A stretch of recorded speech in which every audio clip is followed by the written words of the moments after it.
আসসালামু আলাইকুম। আশা করি সবাই ভালো আছেন। তো এখন আমরা জানবো সম্প্রদান কারক সম্পর্কে। সংস্কৃত ব্যাকরণ অনুযায়ী যাকে সত্য ত্যাগ করে দান, অর্চনা, সাহায্য ইত্যাদি করা হয় তাকে সম্প্রদান কারক বলে।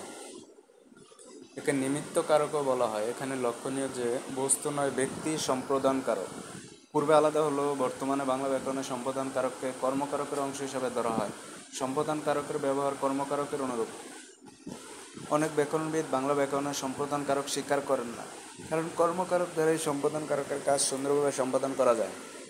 সম্পাদন কারক ও কর্মকারকের বিভক্তি চিহ্ন এক।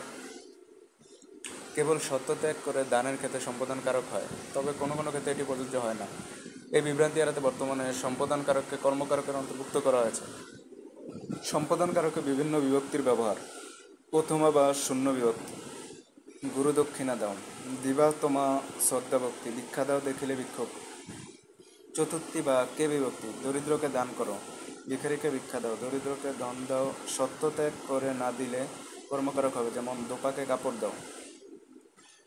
ষষ্ঠী বা র বিভক্তি। ভিক্ষুকদের ভিক্ষা দাও, দেশের জন্য প্রাণ দাও, ক্ষুধার্তদের খাদ্য দাও। সপ্তমী বা এ বিভক্তি।